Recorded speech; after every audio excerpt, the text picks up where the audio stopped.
Oh, fantastic. All right. So we're on the air now. We're live. Welcome to Comic Artist Pro Secrets. And I am Ethan Van Sciver. Let me just call up the chat here and just see if anybody can come in on a Sunday. Oh, yeah. There's some people watching. Hi, everyone. Hello. I'm here with my buddy Nasir. Nasir, how you doing? Doing great. Okay, good. Let's see. Jensen Richard says toys are okay, just not the new Star Wars. Uh-oh. That's going to be the subject of why is only my head in the corner here? All right. Umbrella Guy's here. Oh, hey, Nice. Tug. Can't mess Hey with this too there, how's it much. going? Umbrella Guy, what's going on? Oh, not much. I was learning last night that it's creepy to apparently keep folders on people. According, What's that about? Explain yourself. oh yeah, the other side apparently was watching a live stream, and apparently let me pull this up so I can quote it because I can't do this quote justice. They said that Umbrella Guy is another a-hole who is obsessed with numbers and customer service. How dare he? People like Richard Page were involved in this wonderful discussion, and just so many people. It was really funny to hear the bad things about it. My thought is, if you merit a folder because you're such a reprehensible a-hole, then maybe you should ask exactly what you're putting out there to customers. Yeah, why? Well, first of all, what does it take for you to put together a folder on someone? When do you start keeping track of the lies and distortions and abuse and falsehoods and misrepresentations and harassment of an Well, individual? when I can't remember, like when I look at a name, like let's just throw Richard Pace out there. When I look at a name and there have been 3 or 4 events, and I can't clearly remember the all of the delineation between it, like who was involved and whatnot, then I need a folder on that. It used to, at one time, I used to when I started out, I thought, hey, there'll be 5, maybe 6 people out there that are reprehensible to the point that they might actually merit keeping up with them. But I mean, these folks are so crazy that I can't keep all of the history of it straight. I want easy reference too. If I go to a video and I say, "Hey, do you remember this person? They did this or that." I want to be able to throw all of that evidence out there. So Mm. I just compile that myself. And it's a good thing to have on hand. I mean, when your channel is basically saying, "Hey, these are the problems that anti-comic skaters and specific, in particular, like particular anti-comic skaters," and there are a few like people that recur. It's good to have all that stuff at your fingertips, huh, so that you can recall. Yeah. I don't want. I don't want people to take my word for it. A lot of this.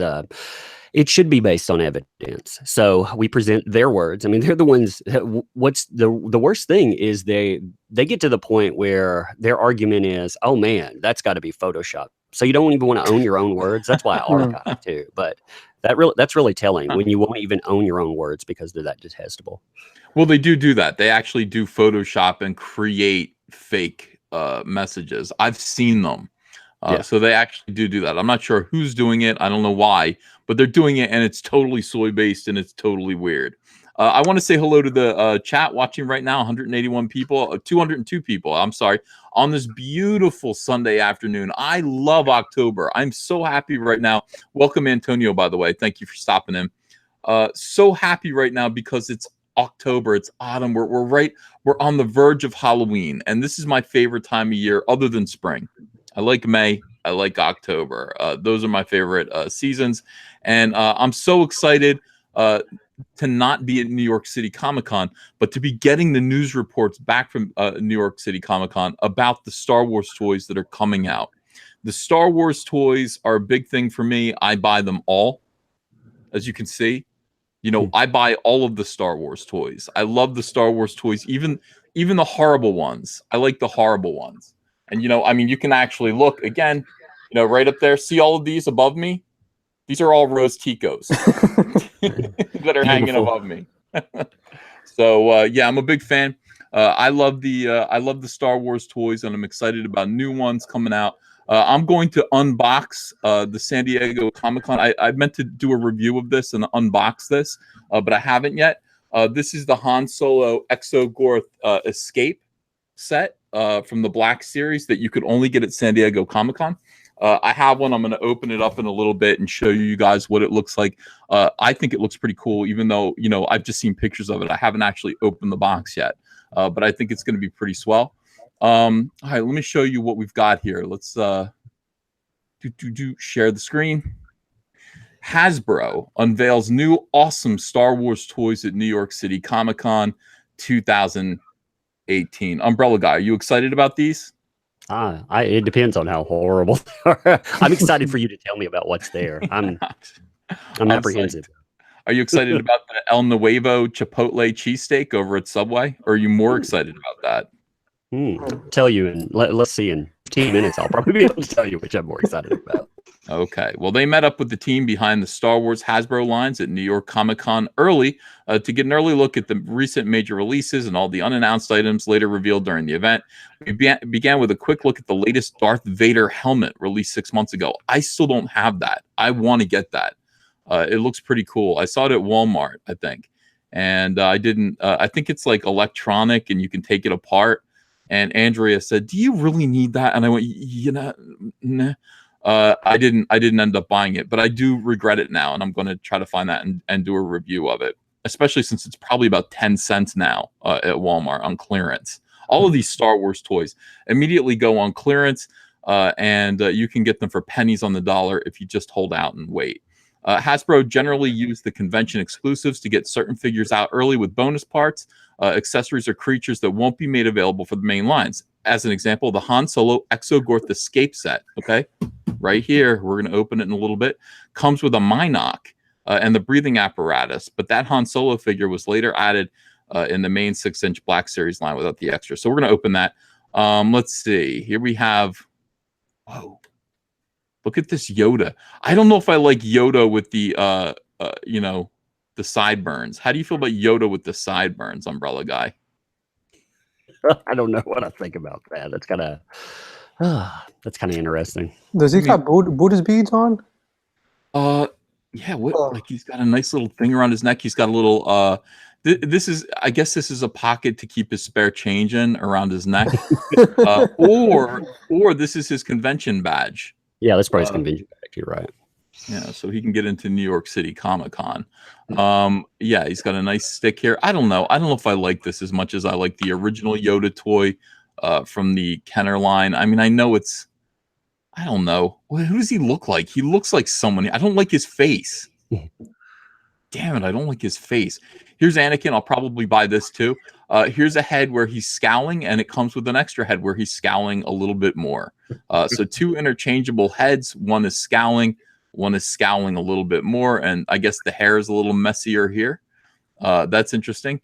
I freaked out for a minute. I thought this was a Rose Tico, but this is a Quira. Back here, it's Quira from Soylo, A Soy Wars Story.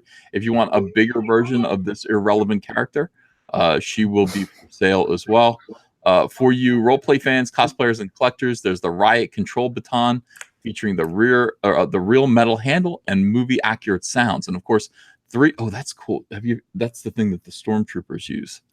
Hey, Ethan, does that Yoda look a little like Patton Oswalt with more hair? Thank you. That's exactly who I was thinking of, and I couldn't put it together. This is Patton Oswalt as Yoda, and this snake around his neck is Gail Simone. The long-running premium lightsaber series was refreshed in 2015 with an accelerometer and relaunched with lightsabers for Luke Skywalker, Darth Vader, and Yoda before taking a break in 2018. All right, so they wanted episode 1 lightsabers for Obi-Wan Kenobi and Darth Maul, which comes with a connector if you buy 2. And the super rare first time around purple Mace Windu lightsaber. Look, here they are right here. These are cool. If you ever did you guys ever get like an FX lightsaber? No. No. Well, I had a cheap lightsaber once. Oh my god, you're gonna spend $200 to $300 for one of these. Okay, so they're pricey, but I'm telling you, they are worth it. Like when you whip them around, like they react to being moved, and they go, and then when you strike them against anything or another lightsaber, they make the clashing noise. So it's movie realistic noises. I used to have like 3 of them, and I don't know where they are now. I got to get new ones. I might get this purple one. So I'll be like Prince. I'm going to be like a Sith Prince. That just seems like a cool idea. But that's Mace Windu's lightsaber there. All right, so these were all announced for the summer at San Diego Comic-Con International. Here's everything Hasbro showed us at San Diego Comic-Con 2018 for the lightsabers. They're now available for pre-sale here, and I think I will get one. As for the new stuff just revealed at New York City Comic-Con, let's go. Let's have a look. Wow, look at this. It's Obi-Wan Kenobi as a stormtrooper.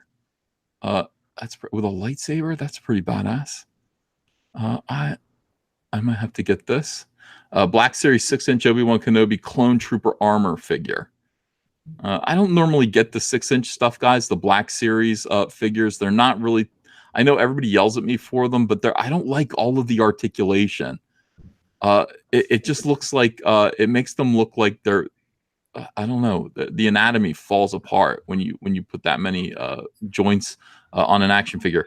But with something like this, where it's a stormtrooper armor, the articulation actually looks pretty good. It's hidden pretty well. So that's a nice looking figure. And here too, you've got the Black Series 6-inch General Grievous figure that's going to be. These are both coming out spring of 2019. Look at these gorgeous lightsabers again. Good. I like the detailing in the feet. That looks awesome. Yeah. It's a good looking toy, and I love the cape as well.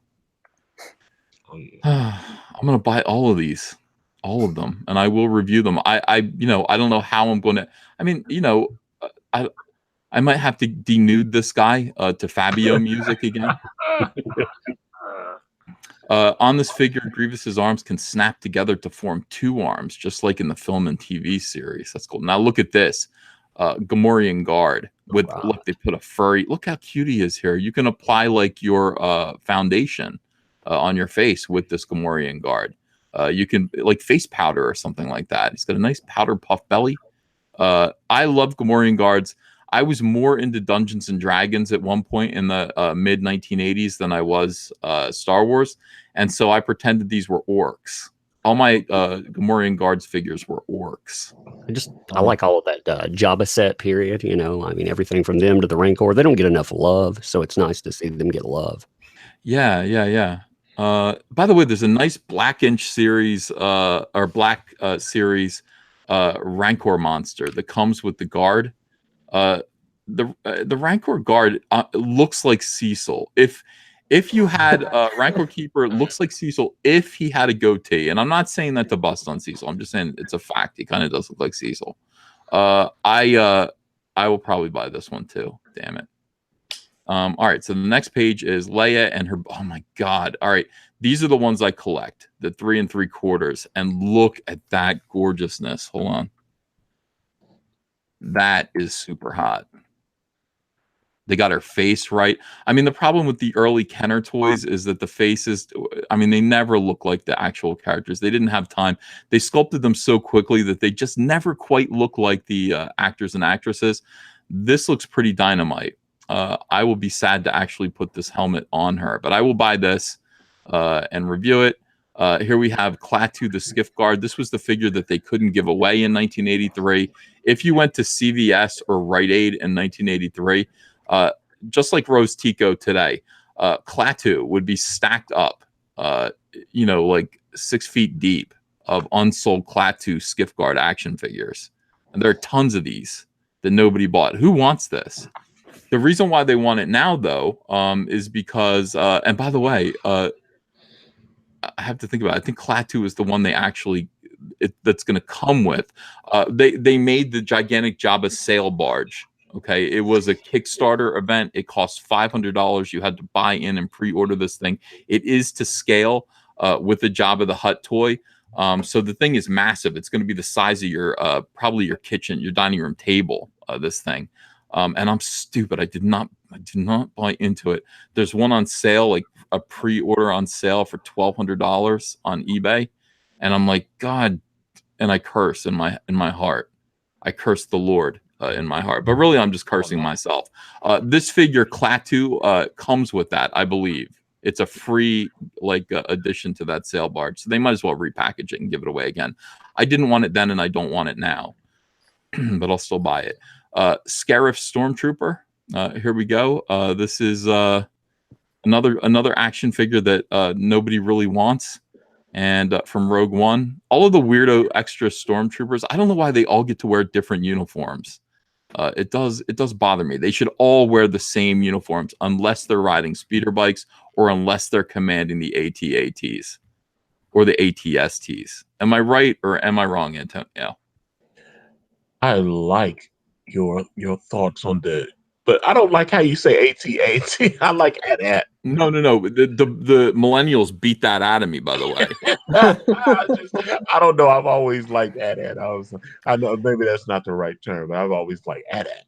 Well, you know why they say AT-AT is because in the original TV commercial for the toy, the original Kenner toy, the kid is playing with it. He's like, "Here comes the AT-AT." Now we all heard that as kids, and we all went, "Oh, it's the AT-AT," you know. But in fact, how could it be AT-AT when there's the ATST, the chicken walker? We just called it a chicken walker. Yeah.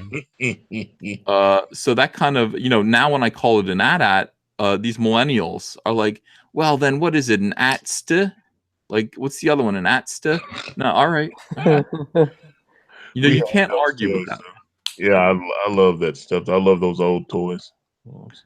Cruel Sorrow says it's AT-AT. Cruel, I understand, but you have to understand, our generation got confused because of the toy commercials.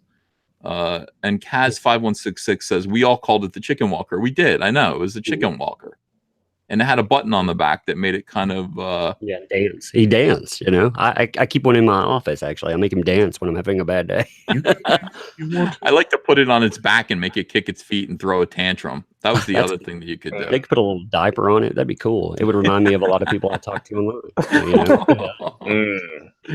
Oh, nice. All right, so here's Yak Face. Here's another figure. By the way, this one is one of the rare. I think Yak Face, even though nobody wants it, is one of the most sought after toys now, the original one, because I think it came right at the end of the line, and nobody bought it, and it was only distributed in Canada or something, or Peru. Anyway, this figure now is worth like $1,200. So they, there's a new version of it in case you, I don't know. I don't know if I don't want that. I don't want it. Why are they giving me this? I don't want this. I don't want any of this. Star Wars Microforce advent calendar. Here's more stuff that I don't want. I do buy advent calendars every single year. I bought the DC Comics one last year with the little fuzz, the rubber micros, and then I buy the Lego calendar every single year, and it's just a regular Lego holiday advent calendar, not the Star Wars one. But this year I'm going to buy this, and we're going to open it up every day, and I am going to open up the Star Wars Lego advent calendar as well. It is going to be garbage. Here's what you get inside of this. There's no Rose Tico. Hold on, look with me. Is there Rose Tico? Oh, there's a pansexual. There's a miniature pansexual. There's a Wicket W. Warwick. And all these Force Ghosts. Look at all these Force Ghosts. R2-D2 the Force Ghost? Use the Force, Luke. How is R2-D2 a Force Ghost? How does that even work? Yeah. Lando, what did you do to R2? He molested him. Looks horrible, but I will still buy it. I don't know what this all is. I don't know what these are. Are these ornaments to hang on your tree? A stormtrooper gingerbread man. Oh my God. That's fantastic. Real quick, more stuff here. This here, I already got. I don't like this whammon here. I don't like this whammon from the comics. I don't like it. I do like these two. I did buy this set from San Diego. It's hanging up behind me. Is it? No, it's on the shelf behind me. I might open this too because look at this. I'm a strong, empowered woman. I don't like this. This looks like Renfamous. This looks like somebody who's cursing me out on Twitter every day. Look at it, doesn't it? Doesn't it look like somebody who's being rude to you on Twitter? Smug look on the face. No, Renfamous looks like that other one you showed that was really ugly. I don't know. It bothers me. I'm sorry. It's like these fake R2-D2 and C-3PO. No. All right. Is there any more? Okay. Here we have a good Han Solo and a Stormtrooper gear. What is this? How is this? Didn't they do this already? We got a clone trooper. And that's it. All right, so Sci-Fi Wire absolutely sucks. They didn't have anything to show. The other one was better. What was this? What was this website? Screen Rant. Screen Rant, believe it or not, garbage tier, was actually much better this time. All right, so as I said, San Diego Comic-Con, I love this stuff. And I should actually get Mike S. Miller on the phone and ask him to pick me up whatever it is they have. They always have something exclusive. It's hard to get when you go to these shows. You can't get it anywhere else. This is what they were referring to. This was the big get from the Black Series at San Diego Comic-Con. And I'm going to open this and we're going to take a look at this toy. Do you guys mind? Please, please. I mind. You do? Well, No, I don't mind. you're going to have to deal with it. I think maybe I should point the camera downwards. How do we do this here?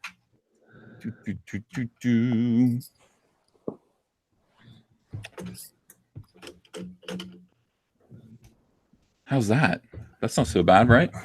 Oh, look at Cyberpunk preview. Yeah. Cyberpunk page is there.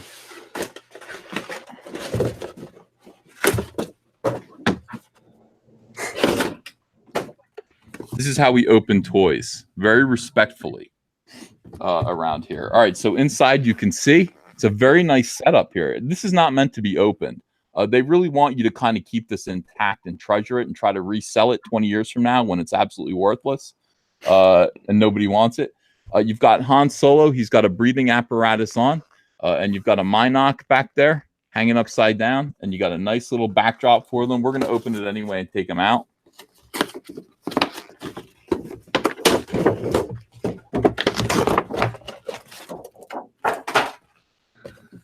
What do we got?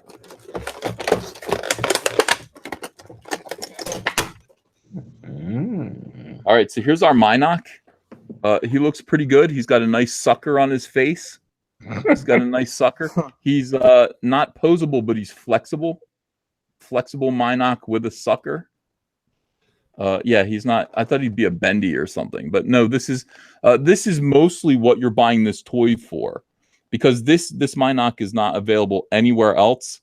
Ian House says Ethan's opening tactics enrage me. I know. It's part of the fun. Yeah, he looks good, but is he worth it? I don't know.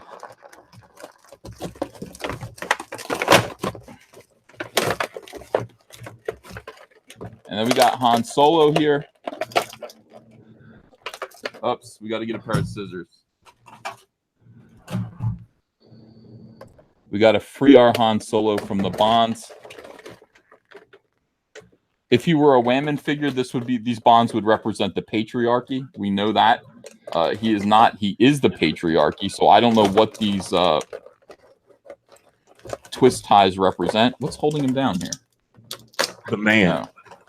The man is holding him down. That's probably true. Kathleen Kennedy. These bonds represent Kathleen Kennedy. All right, so we've got Han Solo. Not bad. Not bad. Does this come off? The breathing apparatus it comes down. Now, I have yet to see a very good likeness of Han Solo in one of these toys, but this isn't bad. This actually isn't bad at all. What do you guys think of that? Yeah. Does it look like Harrison Ford or does it not? It's got in our screen it looks like blurry, but on the chat you can see it more clearer. Oh, really? Okay, yeah. Let me see if I can get him to focus in. Yeah, this isn't bad. I mean, I'm looking forward to the Sideshow toy because the Sideshow toy actually does look much, much, much better. It actually does look like pretty killer likeness. But yeah, so this goes up and down. He does. Oh, what's he got? He's got a little breathing, like a little oxygen compartment there. This is still stuck to him. He's got his gun, and his gun in his holster. Does it come out? It does. Look, that unclips right there. And he's got a gun that comes right out of his holster. He's got no trigger discipline, as you can see. His finger is hooked.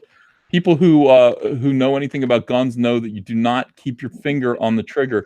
You keep your finger off of the trigger until you're ready to pull the trigger and pop a cap in a biatch. All right, so there's this. He also comes with. He's giving you the finger. If you want to flip somebody off, he comes with it's his pointer finger. This is so he can tell you how it is. I see. This hand comes off. This hand goes on, and this is the finger of scorn. He can point the finger of scorn at you if you're doing something wrong. He can accuse you. So I don't know why. I'm not sure what. Get on the ship. Get back on the ship. I think maybe. And then he comes with one more thing. I just flung it across the fucking room. I have no idea what that was. I popped it out of here and it just went flying. I heard it click and hit something. You should have said pew pew pew pew. What was that? Yeah. I guess I'll tell you later. I've never had this experience happen to me in a toy review before. So this is garbage here. All right. This was the thing that he was standing in. You can just throw that over your shoulder. This is what you wanted. You wanted the Han Solo and the Minok. The Minok. Neither of these fit on a Millennium Falcon that's available now. All of the Millennium Falcons that have been made are too small and not to scale with any toys, not even the 3 3/4 toys, not even those. But this right now, as it stands, is the best Han Solo figure that I have. Most of them are absolutely terrible. So this one's pretty good. Good stuff, guys. Good stuff. Truggy Trog said that his shoulders are not broad enough. Yeah, well, you'd want him to be like more, the Kenner remake toys from the 1990s really focused on kind of like an Extreme Studios version of these figures. They all had broad shoulders and big muscles and everything. Right. I think these are more realistically proportioned. I mean, that is my opinion. I just think that they're more realistic. Again, look at you got too many joints in there, and it's like, look at what is this crotchola thing happening here? What is that? That's not good. That's not manly. Really, really weird. Okay. So that is this was a San Diego Comic-Con exclusive, and I give it 5 out of 5 stars. That's how much I like it, guys. I give it 5 out of 5 stars. Fantastic. It is fantastic. All right, good. Thank you. Now we made the video portion of this is all done. Now we can gab. Like that. Lately, I've just been like, hey, I'm going to make live streams. I'm going to do a video within a live stream, a video review, and then we can just do the promotion stuff, which is pretty cool. Today, of course, is an important day. It is the last day of funding for Critias's Detective Dead. Critias is here with us. Right. Critias, after this long marathon, how do you feel at this point? Tired. You feel tired? A lot of people, I get comments from people going, what's up with Critias? Why does he sound so sad? I'm like, he's just a sad guy. He's got a lot of sadness in his heart. They want an explanation, Critias. Are you sad about things? No, I'm just basically like quiet about stuff, I keep to myself a lot. Are you, by the way, I just looked. You are well over $20,000. $20,335 right now with 12 hours left. Congratulations. Yeah. I really appreciate everybody in the chat and everybody who's backed it. It means a lot. Yeah. Jabba the Cuck says Ethan is a 7 out of 10. That's not bad. That's not an insult. Darth Hamer says Ethan is what he eats. Today, I had, by the way, Critias, I was meaning to talk to you about this. Antonio, I was going to talk to you about this too. And Tug, I was going to tell you. I wasn't going to tell Nasir, though. Yeah. I decided today. I'm too fat. Oh, man. Now, you guys have... Don't... You want an intervention? We have to have an intervention for you. I know you guys want to tell me, no, you're not too fat. You're fine. You're I don't know why you would think you're too fat. Don't develop an eating disorder, EVS. No, guys. I'm sorry, I am. I'm too fat. Where did it all start at EVS? Let's talk about it. Well, I think it all started when everyone in the chat told me to eat pies. I think that's when this all started. I think it all started when people in the chat said, Ethan, you should eat a lot of pies. And I said, okay. I think that was the beginning of the end for me. When people were saying eat pies and I was saying okay. And I went out and I had pies, guys. All right. Well, you know what they say, right? What do they say? Bad company corrupts good character. Well, I don't want to call you guys bad company, and you know you're good folks. Maybe the pie is bad company, you know. Umbrella Guy, you're somebody who has always remained physically fit, morally awake. No, wait, mentally awake, morally straight, physically fit. All of the Boy Scout attributes. That has been you your whole life. Now, you have always, nobody knows this about Umbrella Guy, but he's always reached out to me in private and said, Ethan, you're blowing up like a balloon. You've got to do something about this. You've got to find the discipline to put that pie down. And I didn't listen, did I? Yeah, Are you keep fat shaming? replying with like hashtag one more slice, and I'm like, man, you gotta stop. Well, my whole thing was I can quit any time, and I would quit. I would quit pies for like 4 days, and then I would go out and I'd be like, well, you know, Andrea said this to me today. She's like, you know, we have a whole bucket of like Halloween candy that you got. It's all Tootsie Rolls and Tootsie Roll related product. And she said, you know, you sit there and you brag about how you're not eating pie, but then you eat like you scarf down Tootsie Rolls. Lord Wade is here. Lord Wade, hello. Hello. Ethan, I'm just gonna say it. We need more body positivity around here. It's okay to be fat. I don't think it's okay to be fat. I thought about it today and I went, yeah, I looked at every fat person I know. And it's only, you know, Mark Wade's the only one, actually. Mark Wade, back me up here. Why when you said you look at every fat person you know, why did you keep staring at Mark Wade? I'm just wondering. Because he's the only fat person I know. And I looked at that and I said, these are self-destructive tendencies that are being exhibited here. And I really need to do something about it. Now, the people in the chat have been warning me all along. They've been warning me all along. You Comicsgaters would shame somebody that just joined your chat. Is that what Mark sounds like? Coming here to be peaceful, and I should have expected it. No, I stand with Mark Wade. You do? Yes. Mm-hmm. Why He's do you not a stand bigot with Mark like you Wade? guys. Why would you hashtag stand with Mark Wade of all people? Because he's the only person in here that's not a bigot. That's right. Mm-hmm. Let me do the math. I was here for a good time, and I feel really attacked because we're all hating on fat people right now. Wouldn't that make you a bigot, though? You said he's the only person in here that's not a bigot. Oh. No, that does not make me a bigot. You're siding with a racist, Nasir. Are you sure you want to take this stance? Wow. So you guys just keep doubling down and attacking me. It's just me and Mark Wade till the end. Nasir, I'm proud of you for standing up to Gail. Was it Gail Simone today? Who did you stand up to today? Yeah, Gail Simone. Okay, we'll talk about that in 1 second. Let me finish up my fat thing so that people understand. Those of you in the chat, some of you have been telling me to please lose weight.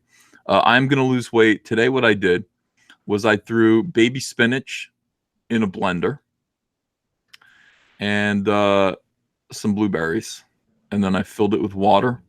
And I blended it up, and that's what I ate today. With a straw. That was my meal today. Hippie food. I'm taking a trip down to New Jersey, yes. We're gonna help you lose some weight. Well, a lot of people have been saying to me, you know, nice people have been like, "Hey, I'm a nutritionist for a living. You know, Ethan, they say we need you to live." We need you to live. We need you to survive, Ethan. You're very, very, very important. And you know, we can't have you keel over of a heart attack. Not yet. Not yet. We need you to survive. And so we need you to stop eating the pies and start to make changes in your life that will allow you to live healthy and happy. And I said, I didn't answer any of those emails, actually. But I did think about them. And I just went, All right, from now on, I'm on a baby spinach and blueberry diet. Blueberry pie. No, not blueberry pie, blueberries. And I know people are excited about this. I know You're gonna get the people sports. are excited about a spinach smoothie. Look, Connor O'Halloran, let's read the chat real quick. Connor O'Halloran says a spinach smoothie is no way to live. I think it's the only way to live, Connor. I think it's the only way to survive at this point. Primary Spiral says, when you die, you'll die in good health. That's reassuring. Mark Wade, what is it that you do to keep so slim and trim? Well, I wrote Kingdom Come, so I don't really need to do much else.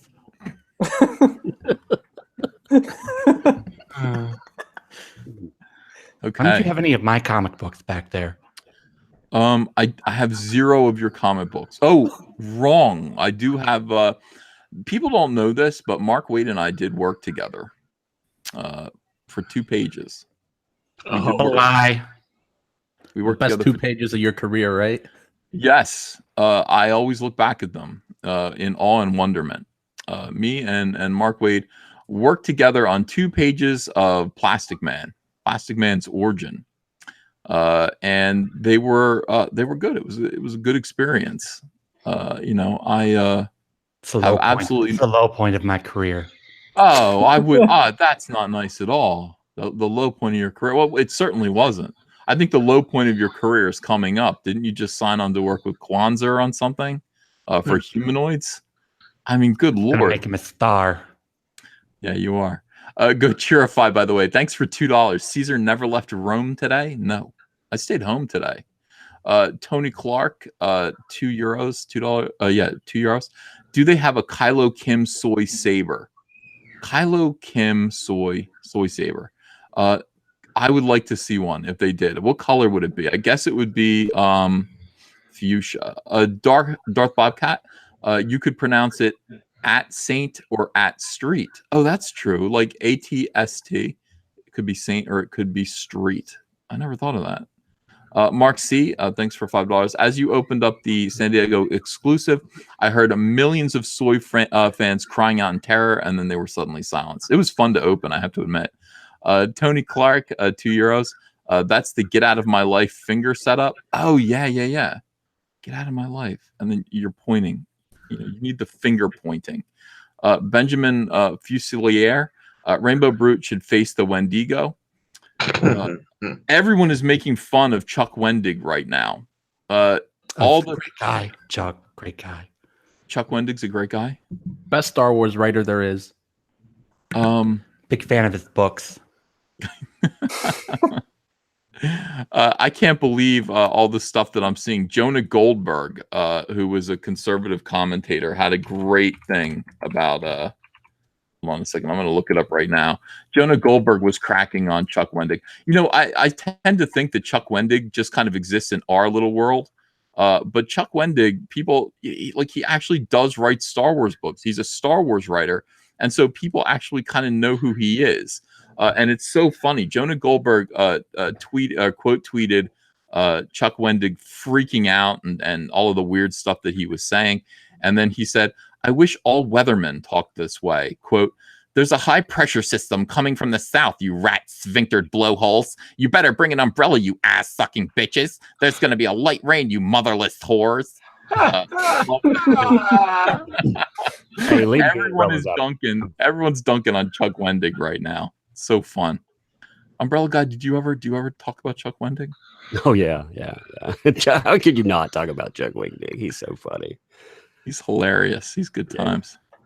His books are awful. I mean, that's the worst thing about it is I went through and his books, the way he writes, he does that chopped up sentence dialogue, and I hate that because his whole books are like that. Like he's pausing for effect. It's kind of like the failed William Shatner approach. If you could write like William Shatner talks, you wouldn't want to read that. Yeah, like his descriptions are weird. Like, I don't want to know what Chuck's thinking. Like, there's something wrong with Chuck. I don't want to read his thoughts.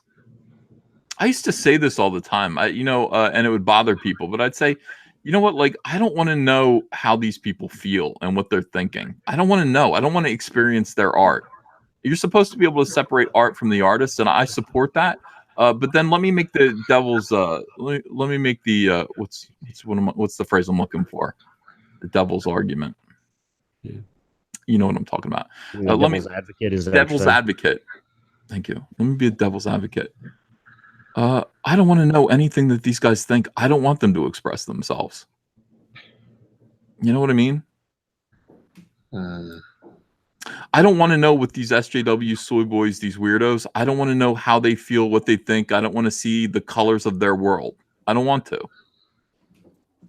Well, that assumes, when you say separate the art from the artist, it assumes that they separate their art from the artist as well. When I'm going in to read like a legacy character, I'm going in to read Star Wars. I assume it's going to be about that, not about, say, Chuck Wendig on full display. I don't. They have to learn to do that before I even think about doing it. Yeah. Is that wrong though? Do you think that's immoral for me to say I don't want to experience their art?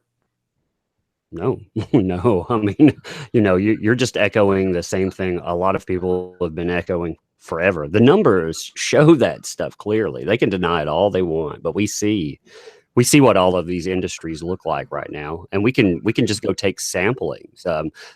They have to get to the point where they do faux intellectual studies where they say everyone complaining, like 50% of those complaints are from Russian bots and trolls. Right. I mean, come on. Das Bedanya. All right, so let's ask Nasir what happened today with Gail Simone. You answered Gail Simone in some way. What happened? Are you still out there picking fights with SJWs? No. I do the thing where I tweet my response and then I don't I don't say anything else. I just say what I have to say and then I just ignore it, mute the conversation. She's married, Nasir, I think. So she's probably out of your league, brother. Nasir's handsome though. No. Yeah. You look like you'd be in in some K-pop, not K-pop, but one of those teeny bopper bands. Like a Bollywood movie? Not Bollywood. I don't know about Bollywood. Bollywood is Nasir looks like he would be in if Josie and the Pussycats. Nasir, turn on your camera. Can we see you? All right, let me look at Nasir. Nasir, where are you from? What's your ethnicity? I'm half Jordanian, half Palestinian. Okay, so you're like Middle Eastern. I was gonna say if you were Indian, somebody brought up Bollywood, and I was like, I didn't think Nasir was Indian. But yeah, you would be in some Middle Eastern boy band. Some kind of like hideous simulacrum of like the New Kids on the Block, but from the Middle East. And yeah, you'd be doing synchronized dance moves with 4 other dudes who kind of look like you. Everyone in the chat is saying, "Wow, handsome fella," and they're women. They're women calling you a handsome fella. Some people are saying "ah." Some people are saying "hello." Al Lewis says he looks like a normal dude. Yeah. Any Dynamo says I got fat. Are you getting fat? Yeah, I see it in your face. By the way, Margaret Miracle says eyebrows need a good plucking, and I don't disagree. The eyebrows are a bit Groucho Marx. And that if you put on a Groucho Marx mustache, you would look like Groucho Marx right now with your hair. You would legit actually look like Groucho Marx. Are you afraid of getting your eyebrows plucked? No. Would you do it now? If I paid for you to go somewhere and get your eyebrows plucked and waxed until you looked like Anita Sarkeesian, would you do it? Okay, if we could get Brutus to 20 grand today, I'll go fix my eyebrows. If Brutus, are you saying that if Brutus the badass, yes, gets to $20,000 today, yes, you will go get your eyebrows plucked until you look like Anita Sarkeesian? Have you seen Anita Sarkeesian? Actually, no, I haven't seen her. Oh man, she has plucked her eyebrows until they look like just little lines on her forehead, just little lines, tiny little. They look like drawings. They look like someone drew them there. Now, if we could do that, if we could get you to 20, now they'll grow back. I wouldn't worry about it. Up. You did? Okay, what do you think? Could you do that? No. Why not? Not even for 20 grand? Yeah, don't Okay, pluck your maybe. eyes. So I accidentally said pluck your eyes. That's not what I meant. I meant pluck your eyebrows. It's bad when you do it because when they grow back, they grow longer. I'd like to do a giveaway. I don't have anything to sell though, except for my action figure. It's not even an action figure; it's a minifigure. I would like to do a giveaway, Cyberfrog drawing. Oh, Ooh la la. What do I do? How do I do it? Give it to me. You can give it to me, and I'll hold the raffle in December when I give away my pages. I'd want to give it to somebody in the chat right now. There are 909 people watching. That'd be a good idea. What if Should what draw if him, my draw him holding a real book like Kingdom Come. what if my subscriber count went up to 79,750, and then I chose someone? If I could do that today, if my subs get up to 79,000, right now I think they're at 706. If they get up to 750, I will give away a Cyberfrog drawing that's in my portfolio right now, but only if that happens. And Nasir will, if he can get to $20,000 on Brutus, he will pluck his eyebrows, not like Anita Sarkeesian, but just, like he'll pluck them down. I would like to see that on film. I would like to actually see that broadcast. That would hurt, I would think. Okay. Maybe I'll record it. I think that would be a good video. I had my back waxed once. oh, Yeah, that hurt How'd that too. go? It hurt. I went into this place. These two Asian ladies put hot wax all over my back, and they were just pulling off like strips of wax, and it hurt so. I was like, ah, and they were laughing. They were laughing at me as I was Oh, screaming cool. in pain. But Yeah, my man, back was cool. smooth. Yeah, I would do it again. mm. I would do it again. Yeah, all right. So yeah, all the back hair went away and it was nice. My back felt nice and smooth. Nasir, are you willing to have your back waxed for $30,000? Yes, and I will live stream it. Oh my god. What are you at right now? Hold on a second. Let me find out where you're at. This is too cool. I think we should all do stunts. Hey, you guys, I got a question for you. Yes. Why didn't you just take the wax hair from the back and just have somebody transplant it on your head? Well, I don't think that works. I don't think it works that way. I would happily do that. It would make good use of the of my body hair, but I don't think that actually works. Darth Hamer says EVS had his back waxed in Vegas with Cecil. Cecil wasn't there. Cecil was not there. I would do that though. Hey Cecil, hey Mark Wade, are you at New York City Comic Con right now? Oh yes, I'm parked in the parking lot. Big white van. Nice. And down by the river. That's beautiful. We're at 7. You can't miss it. It says ice cream in black spray paint on the side. Oh my gosh. Are you going to go? Well, do you know if Cecil is going to be at New York City Comic Con today or no? Oh no, I don't know where Cecil's going to be. Okay. That voice is really creepy. The Mark Wade voice is really creepy. It's a really creepy version of Cecil's voice. Like that is a man who kidnaps children. That is a man who kidnaps children. These are bad accusations. That's why I'm having such a hard time getting that jungle gym built in my backyard for the neighborhood boas. Wait a second. Hey, Ethan. What? So I just got a message from Donald.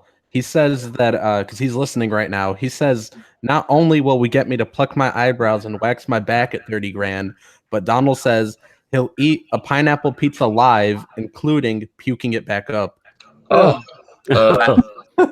Disgusting. Nobody wants to do that. refunds. Not good. Some people are saying that Mark Wade is not Cecil, but is Yellow Flash.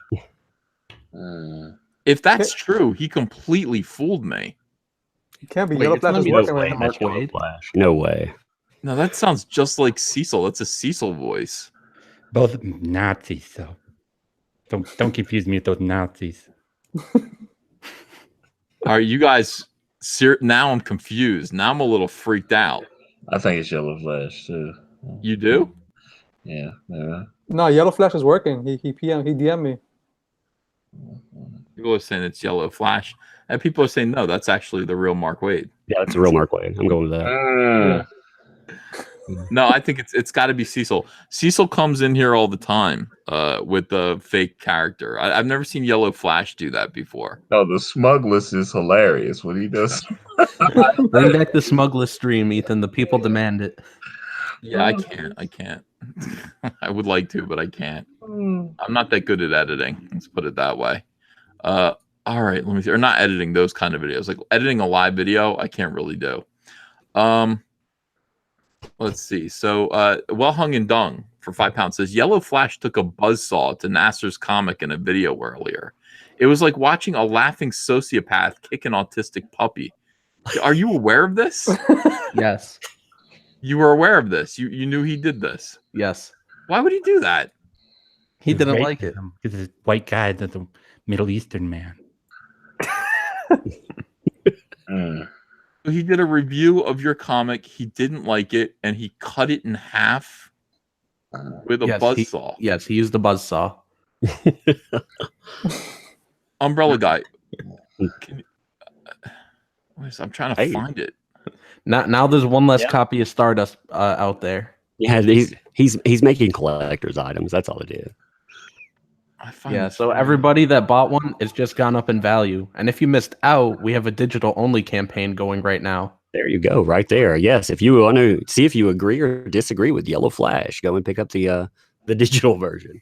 Did he do this in a live stream, or what did he do this? It was just a video. I think it was on the second channel. So Yellow Flash Productions, I think. Yellow Flash Productions. Yeah, right. Yellow Flash Productions. Watch me chainsaw my friend's comic. Yellow Flash Productions. The Flash Productions. I see that. I don't see any Yellow Flash Productions. Yeah, I don't even see this. I don't know what he's talking about. I must not be subscribed to a second channel. I only have Yellow Flash Comics. What is he doing? Nasir, what did he say? Like, did he read your comic and then he just didn't like it? Oh, here it is. Oh, you found it? I found his channel, yeah. Let's review Nasir's Stardust comic. All right, I'm gonna put this on. It's a 5-minute review. It's a 5-minute review. I don't know if I should be Detective Dead to Yellow Flash. Now I'm worried. This is astonishing. Yeah, so if you guys want to see if you agree with the Yellow Flash, there's the Stardust Digital only campaign going on right now on Indiegogo. Yellow Flash is an honest reviewer. He gives his opinion on everything. You know, I like that. I actually like the idea that, people out there will say, hey, these guys are just some kind of collective. No, people agree or disagree. I mean, but they also, he backed the comic book. So, I have to sit down and read it. I have not had a chance to read it yet. So when I sit down, I'll, I liked all the early art that I saw. I just haven't had a chance to read it yet. So. All right, here he is. He's gonna cut your comic book up. You guys see this ridiculousness? Yes. Yeah. Why would he do this to you? So stupid. All right, hold on a second. Yeah. I don't even see him doing this. He's just talking about it. Really? Wow. It's at the very end? I think he did 2 videos, I think, no? Is it? Oh, this was just a separate video? No. It's only one video. Oh.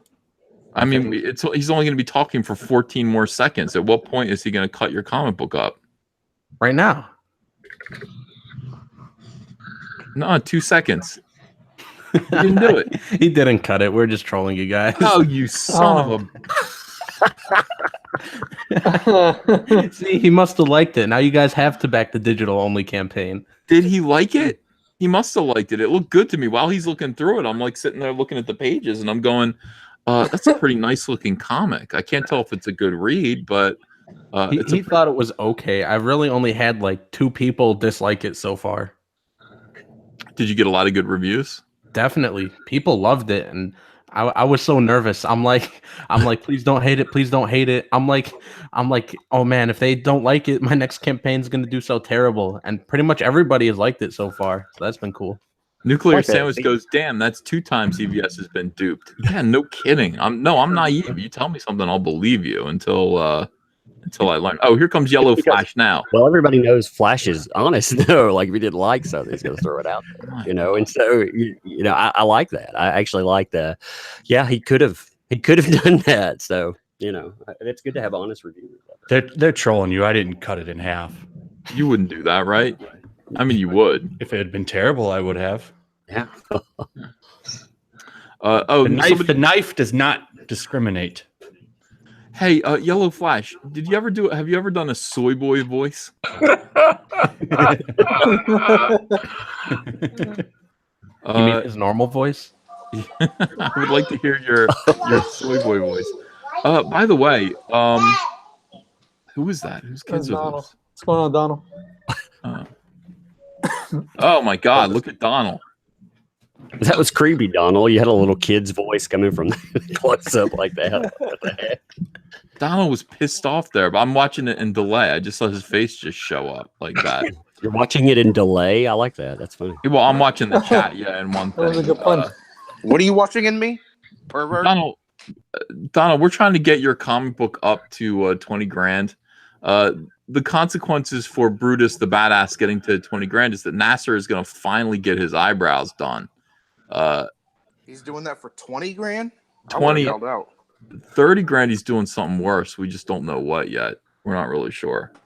Well, 35, I agreed to eat a nasty ass pineapple pizza live on stream, and that'll include all the gagging and puking that comes with it, the unintentional puking.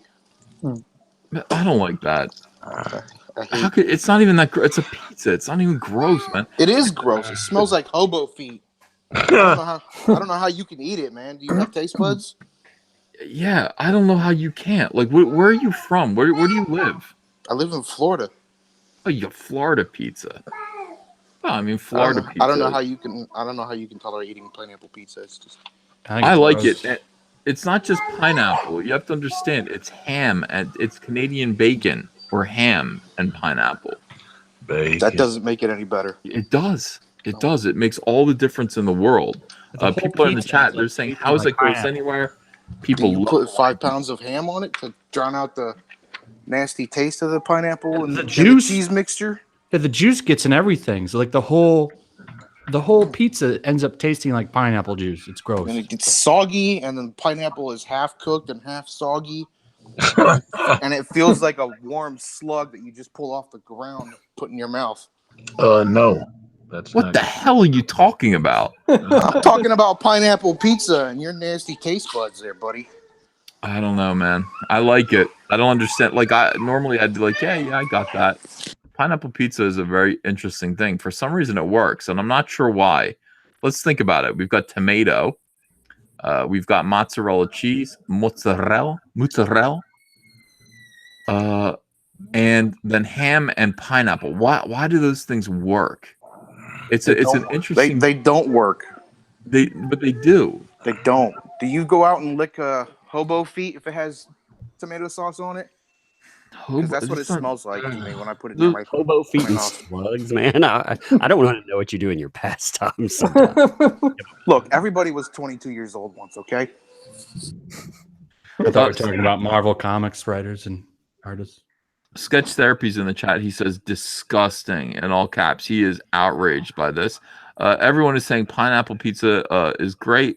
Some people are saying it's a crime against nature. No, pineapple pizza is awesome. I love it. I love it too. All right, so let's see. Nasir is fearless. You can't kick him, says Warren JB. Darth Bobcat says, Uncle E, add protein to that. My spinach and blueberry shake. Chicken breast is good. Otherwise, you'll keel over or destroy your pancreas like Steve Jobs. Mark C says, Critias just backed the $35 tier, number 615. Looking forward to it. Appreciate it. Thank you. Not much for shipping. Let us know if you need more. Yeah, I hope I hope you're not screwing yourself over with that shipping. No, I have everything worked out. You know, I did the numbers for like almost a month to figure out everything out. You've got 12 hours left, and you're at $20,000, $20,480. Yeah, I'm excited. Congrats, man. Yeah, I appreciate it. I didn't think I was gonna get that high. I thought like I was gonna stop at like around 11 or something.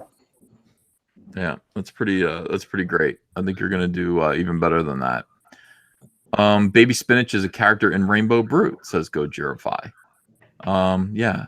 So Well Hung and Dung totally trolled me. He's the one who said that Yellow Flash took a buzzsaw to Nasir's comic, and then everyone played along. I would think that I would have heard about that. I'm not going to be fooled again like that.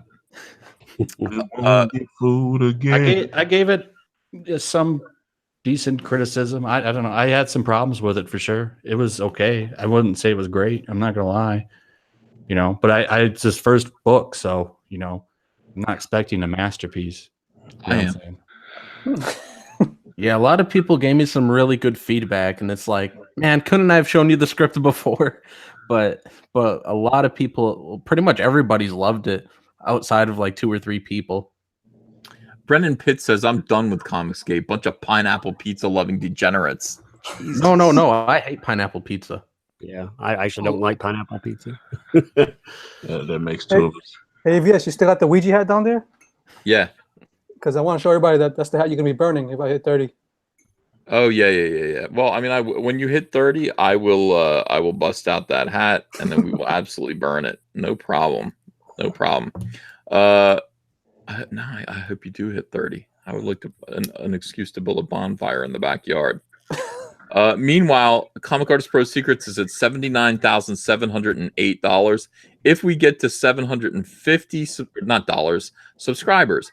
If we get to 750 subscribers, if we get 42 more subscribers, I'm going to pick someone at random from the chat and give them a Cyberfrog drawing. And it's going to be a good one too. Hold on, I need to log off and go back in the chat Why? so I can get that page. Oh yeah. Yeah. I'm with you on that.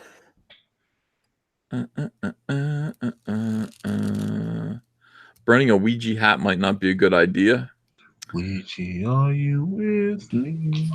Well, the pizza thing sounds like it's going to turn some people off, and I'm all for not eating that nasty smelling, nasty tasting garbage. I need to do something to get to 35 because I want that 30,000 goal. I want those Andrew Huerta pages. Well, if we're gonna get a Cyberfrog page, we have to get subscribe to Comic Artist Pro Secrets. Hit the subscribe button if you want to get there. And if we get to 750, then that'll be cool. All right, let me read the rest of these here. Nasir would be the Joey Fatone, but in a good way, says Darth Bobcat. That's if you had a boy band, Nasir. If you were in a boy band, you'd be Joey Fatone.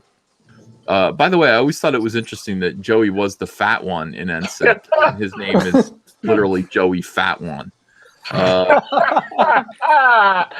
never thought of that. It's true.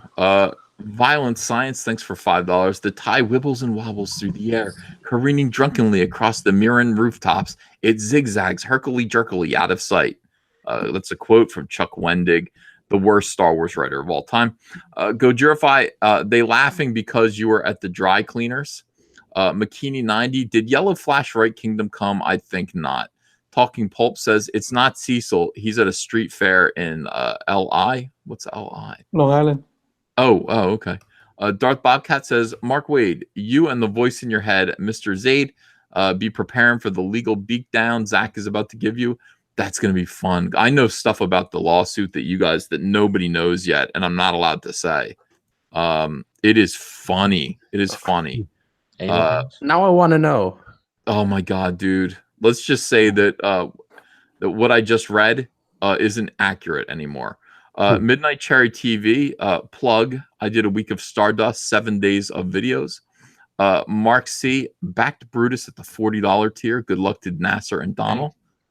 Freddie Primo, $2. Green peas and mayo pizza rules all. That would make me throw up. That would make me throw up. Legit. Toy Bounty Hunters, thanks for $5. Follow up from the other day. If you end up doing a Super Sentai inspired comic and would like some reference info, let me know. I've been making a docu-series. Okay. Peephole Circus, fruit with savory is A+. Beef and tomato plus ham and pineapple. Yeah, I think that's what it is. It's a little. There's savory elements and then there's sweet. Who's doing a Sentai book? I don't think I am. Super Sentai. What is Sentai? Talking about Power Rangers. Are they talking about my American manga book, Tex-Mex? Yeah, probably because the what was it, the giant robot you showed is like kind of could pass for a Megazord. I don't know what they call it in Super Sentai. That's the Japanese version. Yeah. Somebody's making a docu-series. Toy Bounty Hunters is making a docu-series, and he's got information. He's got reference info. Yeah, I know. I would just make it up. I don't know. I would just pretend like the whole thing was my idea. The idea of vehicles combining to make a giant robot. I would just pretend that was my idea, and then make it, unique. Just make it new. So I think it's better if you don't know a lot about Super Sentai or anything like that, because then things you come up with will be your own. You won't be influenced by manga or anime. Right. You have to be careful to write a Super Sentai. I mean, you have to straddle the soy barely just to make that work because it's very flamboyant. what's flamboyant? What's soy? Well, they do all those poses and like the core, like that, where like the NSYNC moves when they do poses for everything, and just the way they move around. It's just it straddles the soy a little bit. It tries to keep a fine edge between over the top fun and soy. Like Nasir. Yeah, I don't think I would. I don't think that's what I would do. I don't think I would want. I would play it straight. I would just pretend that it was a normal thing, like everyday thing. Like these are just guys that make battle bots. I don't think this is the thing. Somebody else, I think Kanan was like, when we were talking about this, Kanan was like, no, it wasn't Kanan. No, a bunch of people were sending me samples and saying I do good, like anime kind of manga style artwork for this. And I said, that's just not what I want. Like the only thing I want is that one element. The rest of it I want to look straight up normal, which is I think why I got to Kanan. And so he would just draw it straight, like a bunch of dudes in their workshop making cool vehicles with weapons on them. It sounds like you basically want a book about like a gearhead book about cars and whatnot. They just happen to form into a robot. Right. Something that Sean Murphy would like write and draw. Yes. I think. Yeah, but if they're not doing battle poses with explosions in the background, it loses that manga effect. Well, yeah, like I don't want it to be. I don't. Yeah, that's. What is going on? There's a. There's a daycare in the background. Oh man, I'm dying. This is hilarious. Somebody is at the zoo. I hear like kids screaming out in pain. I hear the hounds of hell barking. I don't know. Shut up. That's here. I'm gonna mute myself for a minute until my dog shuts up. Hey, Ethan. Yeah. So since you were talking about giving away some art, I just looked on eBay at some of your original art. Man, it's expensive. Oh yeah, what is it? I'm seeing people asking for like $1,000 for one page. I see somebody's asking like $650 for a Cyberfrog #4, page 26. Wow. Expensive. Page 26 of Cyberfrog #4. One guy wants $4,000 for Batman: The Dark Knight 2013 wraparound cover. Yeah. That's about right. I'm just kidding. That's a lot. That's a lot of money, and it's outrageous. That is why I don't know. I should give away something good. Give it to me. Give away the let me see. I have to look through my Cyberfrog book and see what I have, what art I have that I could give away. Like one of the original drawing. The original drawing that is being used everywhere. I still have that. I've got the Cyberfrog Salamandroid hand fist bump piece. These are things that are like not going in the books. I don't know. I've got stuff I like would that. sell my soul for some of that art. Question is, the people in the hangout or only people in the chat? Yeah, they have to be somebody in the chat, I guess. Well, we'll see. Hey, I've got to go real quick. No, I'm just playing. You could be in the chat and be. No, I'm just playing, man. Actually, I want to see it's awesome to see the people subscribing. I actually be able to get something. I think that's amazing, actually. Nice. So it's good to actually preclude people that are in the thing. Otherwise you'll have people. Oh no, it's not fair. So I'm down with that. Yeah, it'd be cool. I'm doing an interview on Thursday about Psycho 1 and 2. I'm going to be talking about Psychos 1 and 2. Have you guys seen Psycho 2? Everybody here has seen Psycho 1, right? Mm-hmm. Yeah, that's a great movie. Have you seen Psycho 2? I haven't seen that one. Nope. Every single Psycho movie is good. Psycho 4 was on Showtime, and like in Psycho 4, you actually see young Norman Bates making love to his mom. Yeah. They take it to the extreme in Psycho 4. But Psycho 2 was really, really good. I mean, it's of course it's hard to stand up to Psycho 1. It's hard to Psycho 1, just Psycho. It's just Psycho. But it's hard to measure up to an Alfred Hitchcock movie. But it has a great twist ending, and it stars Vera Miles from the original Psycho movie. She's still around, but she's in this, and I have to say these are great movies. It's Halloween. I think. What's your guys' favorite? Critias, what is your favorite spooky movie for Halloween? Freddy Krueger. You like all the Freddy Krueger movies? What's the best one out of them? The very, very, very first one from the 80s. Dream Warriors. The best one is Wes Craven's New Nightmare. No. The Shining. Warriors. The first one's the one that gave me The nightmares. Shining's not good. That's why I love it so Get much. the fuck out of here. How do you think The Shining isn't good? Bro, The there was no character arc. It starts and he's crazy. It ends and he's crazy. There was like He's not nothing. crazy at the start, Yes, he is. He's a weird. Maybe. But he's not. Like, he goes off the rails by the end of that movie. And then there's so many theories in that movie because of who wrote it. So, like, you don't even know if this could all be in that dude's head, like, as he's typing.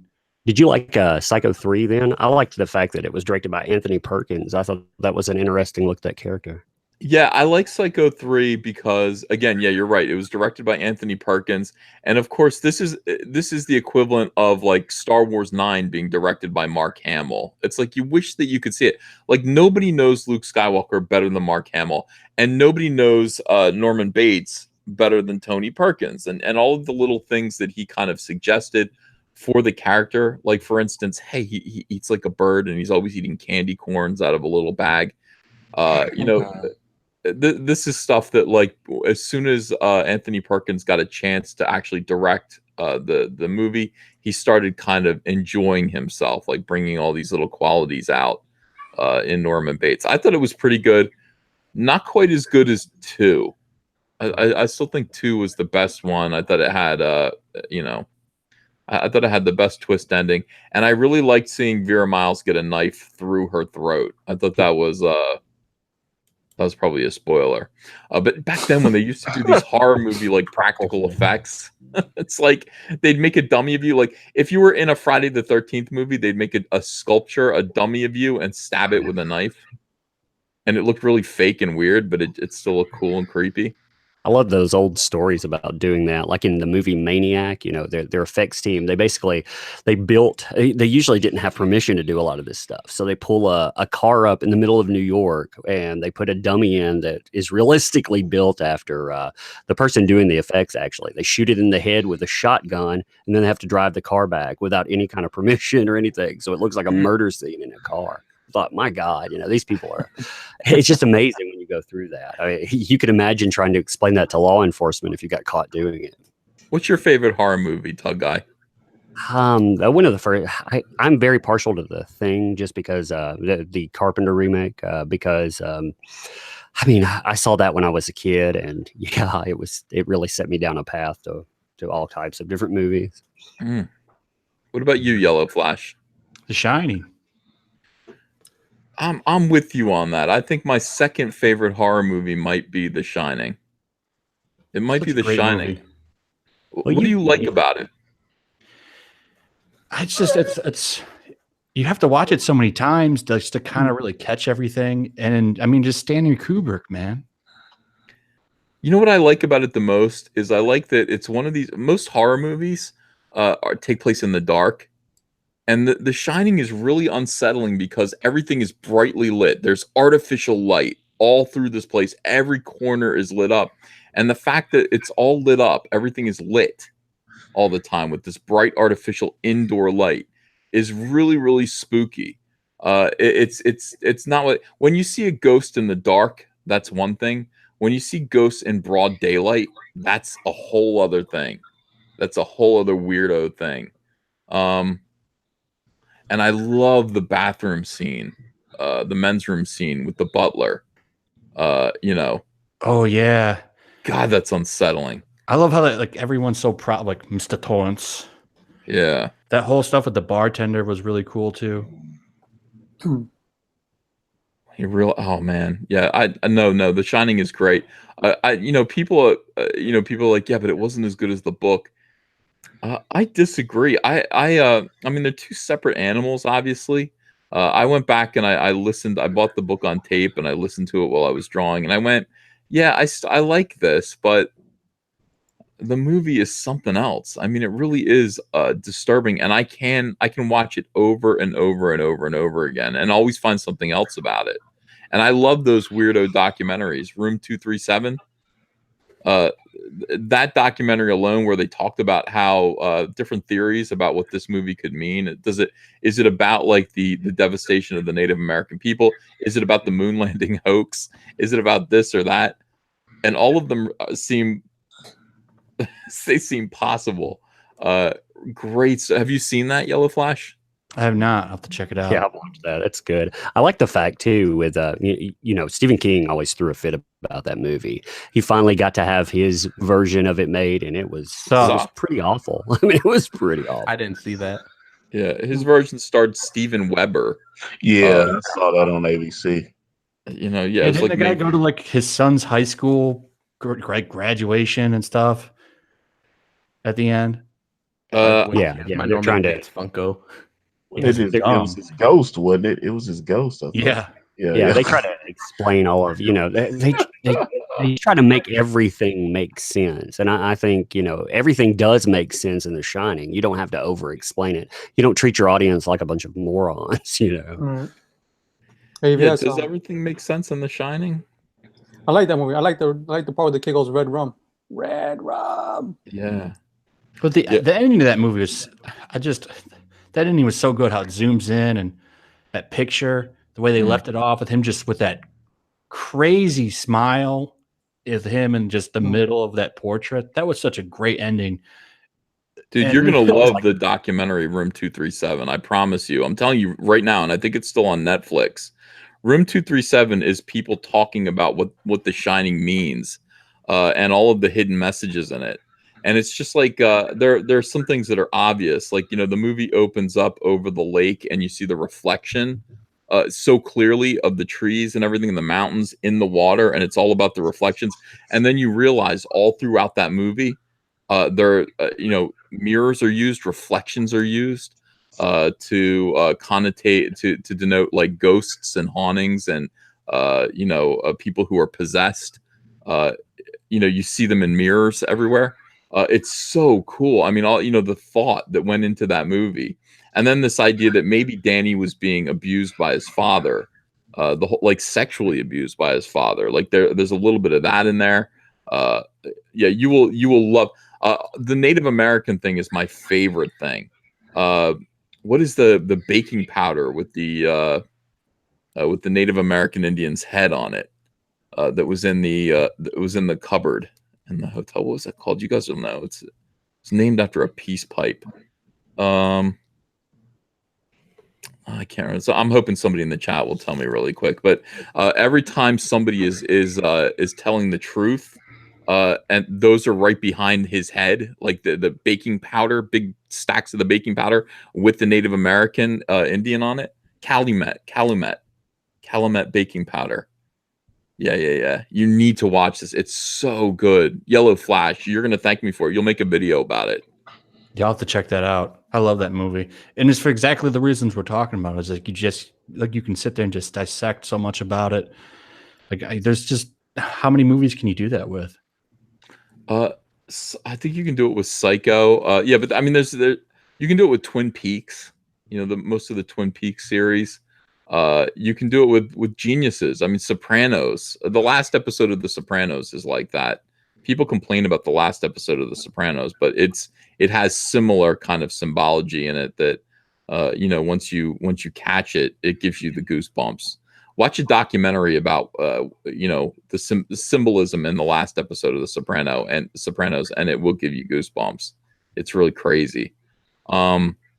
Symbolizing ghosts watching this go down. You know, the ghosts of people who he killed are all, you know, all represented like throughout that whole episode. It's fantastic. I'm spooked out now. I'm ready to watch some horror movies. Antonio, what's your favorite? Well, I mentioned I liked Nightmare on Elm Street, Dream Warriors. That was one of my favorites. But a lot of times with the Nightmare on Elm Street movies, I didn't find them so much scary. They were just really entertaining. I like Freddy Krueger as just the villain. I just like the way he just had that swag, man. I just like the way Freddy got down with the, you know, I know he was doing bad things, but I just like Freddy's energy. It was just, Freddy Krueger's the man. I love Robert Englund. Did you ever want to make a glove? I saw people people would make gloves, and I remember somebody had cut off. They take like a glove and they cut off the tips of it. They took a bunch of butter knives and they stuck them through there. That was their Freddy Krueger glove, and I was like, okay, really that good. I did that in like the 8th grade. In art class, they had this like aluminum, the stiff aluminum that you could kind of. It was meant to do art projects with, but I made an aluminum Freddy Krueger glove, and it hurt. I mean, it could actually scratch you because it was stiff, kind of, you know. But I ran around the playground with it on, and I think I got sent to the principal. Oh wow! Yeah, it was just I was clawing people with it, and, you know. But I don't know if it would work. How would that work? Like your fingers, like each finger would be responsible for holding a knife, a long knife, stiff enough to cut someone. Could you do that? Your fingers would bend backwards as they were trying to cut through someone's flesh, wouldn't they? Or your fingers would have to be really, really tensed and strong to support like slashing someone across the face with knives that long on each fingertip. I think about that all the time too. I'm like, that wouldn't fucking work.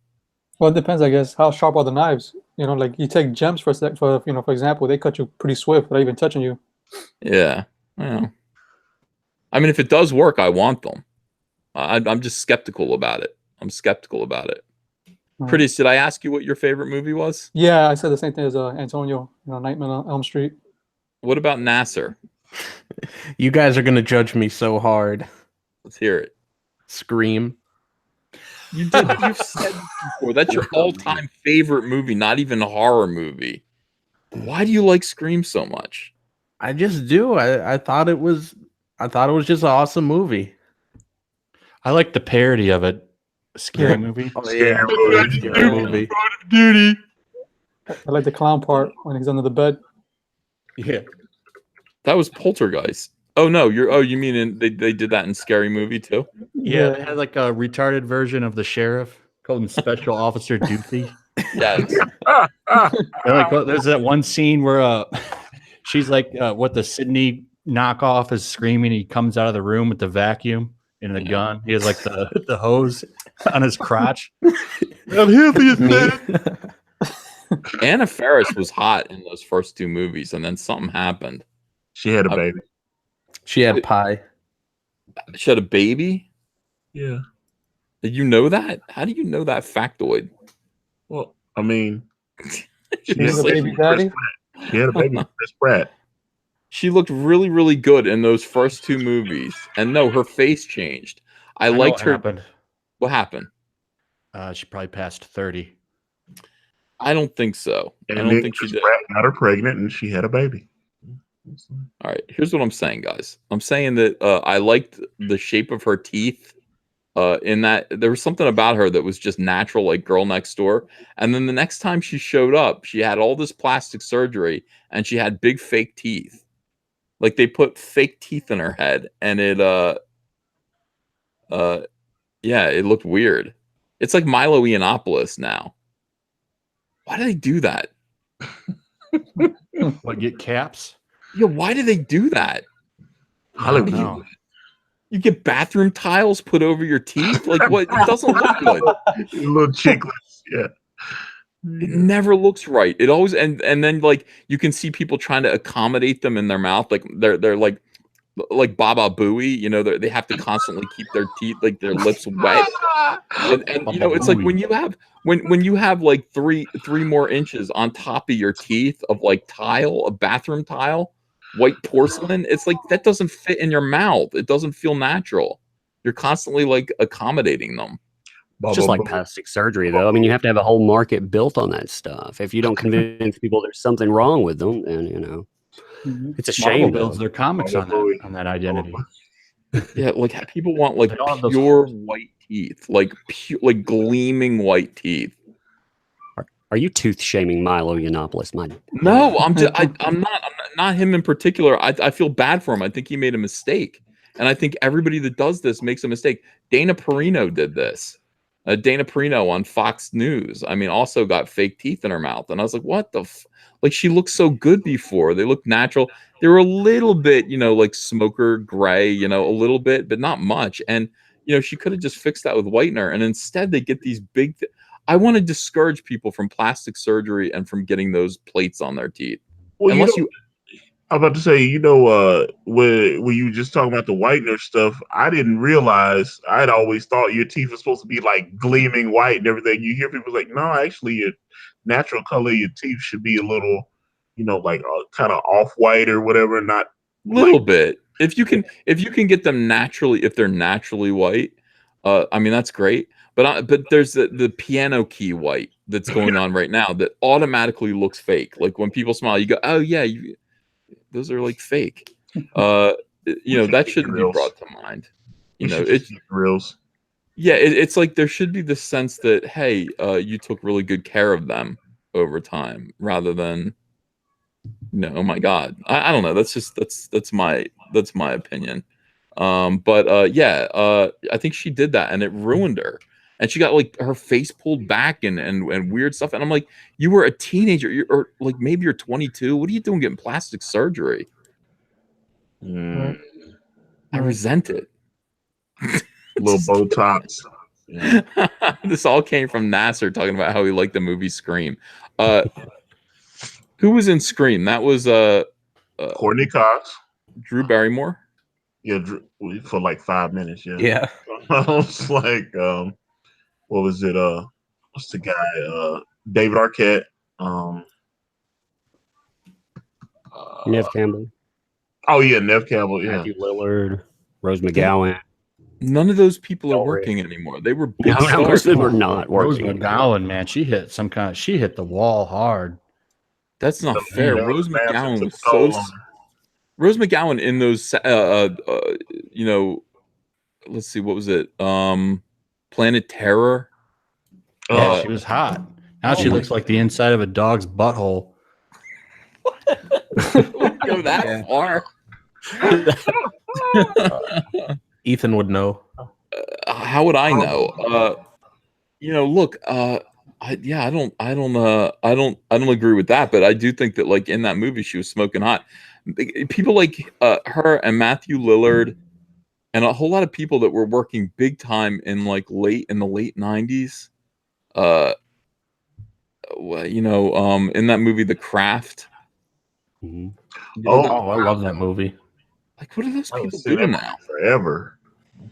They made a lot of bad movie decisions, though. They would take any movie that came along, and you know, after a while, you have 5 or 10 box office flops. Nobody wants you anymore. No, but see, Rose, her stance would be that her career got sidetracked because she dared to speak out against Harvey Weinstein. Yeah, is that true? Is that why her career got Well, sidetracked? she said he raped her. So I mean, Yeah. So I mean, she said that she got a lot of people stop trying to work with her once, because at that time, obviously Harvey still had a lot of pull. So she said it kind of ruined her career and stuff. Well, yeah, all of those stars, like all of the people who I was going to the movies and seeing all the time, they're talking about Fairuza Balk in the chat. Oh And wow, yeah. they're not working anymore. Matthew Lillard showed up. I was so happy to see Matthew Lillard, who seemed like he was going to have a great big career. He was in Scooby Doo. I mean, he was in everything, and he was this funny, smart ass. He showed up in Twin Peaks, the revival. He had a role, and he looked like an old man. Like he's my age. That's like when you see someone, you're like, oh my god, like that's how old I am. That guy's how old I am. That's weird. Yeah, and he was in Twin Peaks, so it's good to see him. But I'm wondering where all these people are. I know they're on the convention circuit, but I wonder why. Fairuza Balk had a big mouth. Yeah, she did. She looked. She would have been really good now, as the Disney character. Who's that bitch who took all the Dalmatians? You know what I mean? In 101 Dalmatians. That character, she'd be good playing her. You saw Cruella DeVille? Cruella DeVille. She would have made a great Cruella DeVille. He started off in the Wizard of Oz, that 2, the second one, the creepy one. I can't remember the name of it, but yeah, I thought Fairuza Balk has always done these just odd movies, and she does. She makes like either a good person in a messed up setting, but as she got older, she was just a very odd, placement, a very odd character. I always liked that about her. I thought she made a good villain. Like she would be a good villainess. She just had a great face. She was able to look nuts and mean and everything. People like that are rare. Like when you have somebody who's got a great face, they should be able to work forever. And I think also I saw a documentary where she got thrown off the set of The Island of Dr. Moreau with Val Kilmer. Because she stuck by the original director who screwed it up, and she chose to throw all her loyalty behind him, and he got fired and she went with him, and that was the end of her career. That's crazy. Absolutely crazy. Like you were talking about Lillard. I mean, that movie Wing Commander, there was a lot of money in that, and I think that destroyed his career. I think, he was in the 13 Ghost remake, which was, I mean, it was good enough for a remake, all those remakes that came. It was kind of mindless entertainment, but I mean, he was good in stuff like that. But then they, you put you in one giant flop. That's all it takes. Somebody is saying in the chat, what the f happened to Lindsay Lohan? That's another one. Oh, wow. I had such a crush on her, man. She was such a cutie pie. When did I like Lindsay Lohan? What movie did Crack she make? does, man. Yeah, Crack. I don't know if she's on. She was on more. You really hit a wall with Crack, because I mean, you see what happens to Whitney Houston, but she was just snorting cocaine and pills. I thought. So. Somebody's like, "LOL, Flash is so red pilled." You just say whatever you want to say, and everyone likes it. Lindsay Lohan was hot in Herbie Goes Bananas or whatever it was. She did a Herbie movie. Yeah. She was always sticking close to Disney. But once she got to be once she was in her early 20s, what a cutie pie. Little redhead with freckles. Somebody in the chat said Salma Hayek. I agree. Yeah. What about this one? I bet a lot of people have forgotten about Sean Young. Sean Young is another one who I think she's still working. She's managed to kind of play villains. She was in Hateful Eight. Let's not forget. That movie sucked ass, though. It really did. Oh, that movie was awful. I never want to see it again. But was rough. Yeah, I mean, I Like- love Tarantino movies. That movie was trash. yeah, And I that movie was like, garbage, man. It was a waste of oh, time. man. The one thing with that movie, you know, where they destroy you had Kurt Russell actually take a prop. He thought it was a prop guitar, and he smashes it, and it turns out that they had actually borrowed like a very, very expensive, like one of a kind guitar, and they forgot to replace it. He had a miscue, so he destroyed a guitar that was irreplaceable in that movie. Wow. What movie was that? Hateful Hateful Eight. Eight. Yeah, this is, Yeah, look up articles. I mean, you know, it's I mean, it's crazy in that. And I think there's a scene in the Battlestar Galactica series that came out, you know, on Sci-Fi back when. There's a model in there, and you have the commander. He smashes it in a fit of improvised fury, and that thing was worth like something like $300,000. Wow. Yeah. Whoops. Nev Campbell in Wild Things says go Jurify. Oh, she was hot. Yeah. yeah, yeah. It's an overrated movie, though. What was yeah, well, it wasn't about the movie. It was about these girls being naked. It was Nev Campbell and what's her name, who ended up marrying Charlie Sheen. Oh, Denise Richards. Denise Richards was unbelievably beautiful in the Oh, 90s. yeah. Mm-hmm. Well, they had them making out in the movie and everything. Oh, yeah, that was hot. Damn, this was their advertisement for the movie. You know, that's pretty much, they expected you to come in and want to watch that. And a lot of people did. That's why they watched it. Yeah, I was into that. That was hot. Was Denise Richards naked in that movie? Because I don't think I ever saw it. You got to see her boob. Breasts. I thought, didn't they have a full naked scene? I thought it was a threesome Their scene. boobs. Because they were in the pool. Yeah. Teo Toeom 123 says, just got here. Sorry if you covered it. What do you think about the vid sent to Senator Cory Gardner's wife after getting doxxed? Do you guys know what he's talking about? Nope. No. Mm-mm. We don't know. We don't know. I guess that's something that we got to look into. That sounds like a hellhole of a story. Everyone's nuts today. There's probably some crazy leftist probably sent up like a video of him killing a dog or something. These people are sick. For real. It is insane. It's absolutely insane what's going on right now. This whole month has been messed up. Hey, did you enjoy your debate? I didn't get to ask you about that. Did you? Yeah, I did enjoy it. He won't go away though. I do. I like debating Jason Youngbluth, who I call the pedo cartoonist. Not saying he's a pedo. I'm saying his cartoon is about pedophilia. Oh, God, that you know what's really bad is he says that cartoon. There have been therapists that have contacted me, and they've sent their clientele to me that are getting over sexual abuse. No way in hell. No. Yeah, way. can you imagine anyone going to like Jason? People like this. It's like they have degenerate ideas. They're making fun. They're doing basically that comic book is one long shit post. Like it really is. He's being an edgelord. He's being a dick. It's disgusting. It's unsettling. He's doing something just to kind of creep you out. And then they kind of cover it by saying, "Oh yeah, you know, like it's really helped a lot of people who have been going through who went through abuse as a child to cope with it." There's no way anyone should ever go to Jason Youngbluth, who needs any kind of help, any kind of mental help, anything like that. Nobody should ever go to that guy because he's in need. He's not someone who has anything to give. He's someone who's deeply in need.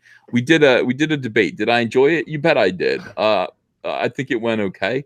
I'm getting comfortable with my debate skills. That was my second one.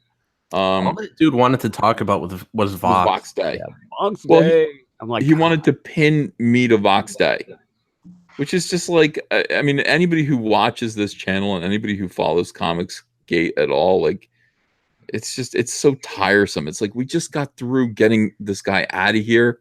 You know, he was planning on trolling me for a long time. Vox Day was planning on playing some real dirty tricks.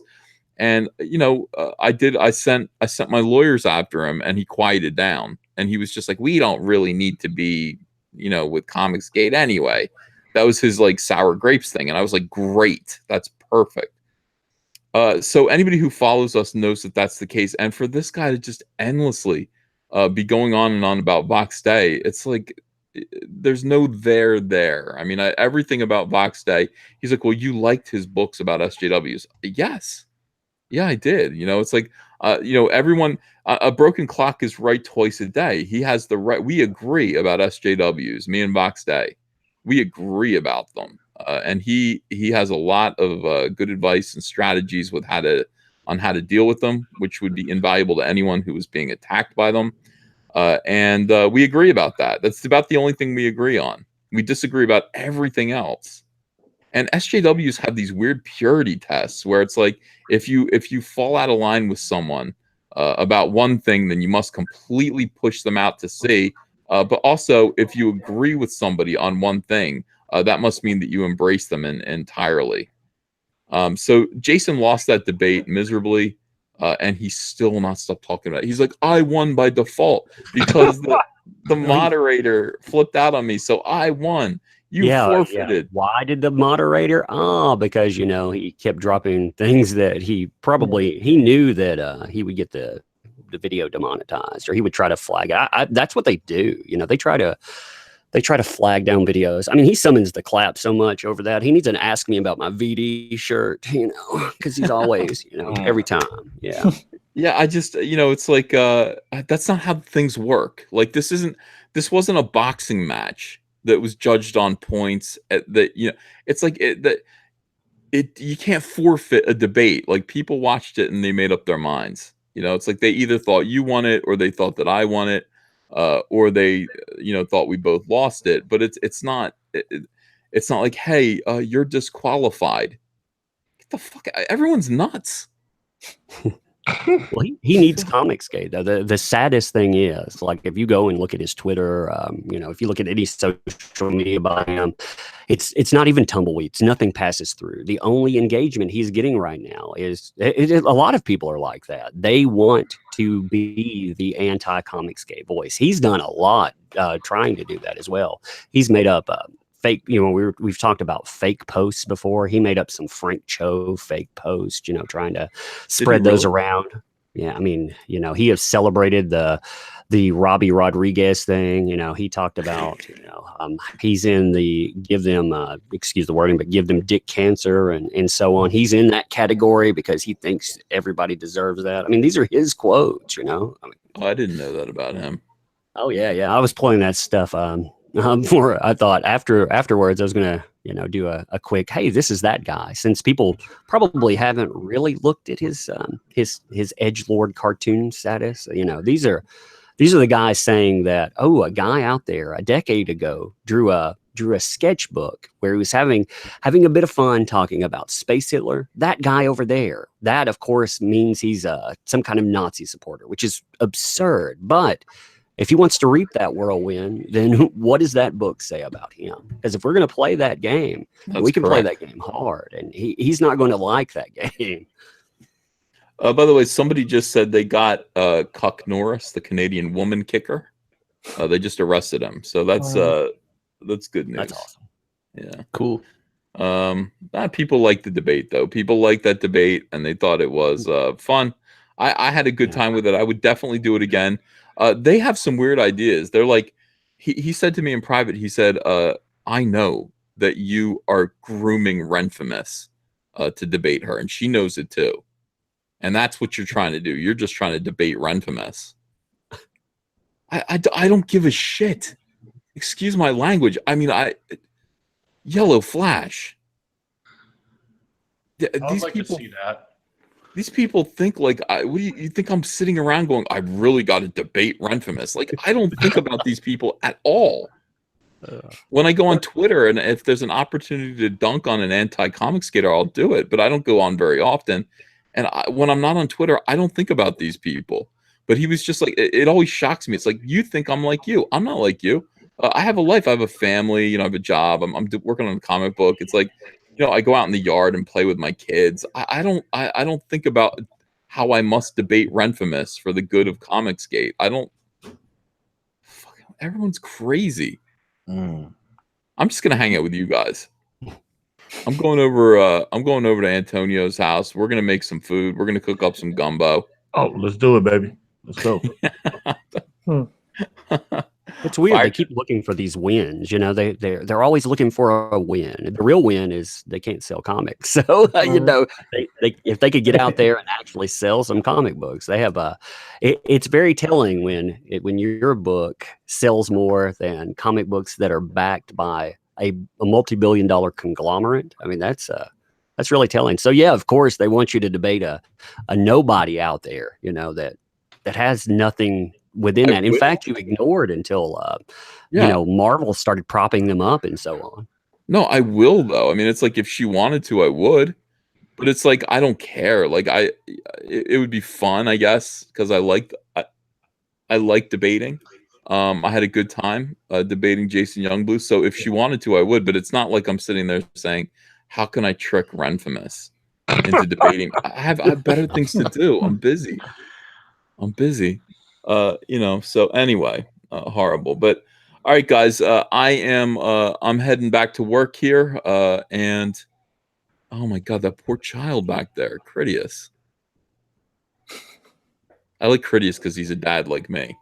Yeah, like that. my daughter. She's a daddy's girl. So if I'm not around, she'll just start kicking and screaming until she get my attention. Yeah. All right. Well, I better let you guys go. Super chats. TOM123 says, "Would you debate her for 10 pies?" Sure. Darth Bobcat, much like Stephen King is a kid diddler due to it. Yeah. Paragon, $5. He had no real points. He was trying to goad you into saying something he could hang you with and failed. Well, he got me to admit that I talked to Vox Day on the telephone, or I did. You know, we don't talk anymore, but we used to talk maybe once a week. He'd call up, and I'd talk to him. There's no problem. I was always kind of curious about what he was talking about, what he was doing, what he was up to.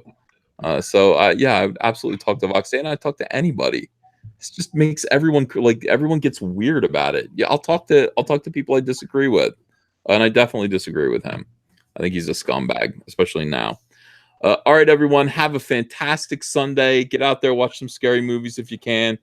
Go out and breathe some fresh air. I am going to watch some scary movies, but stay in my basement and draw frogs. And back Detective Dead, everybody. I appreciate it. Thank you.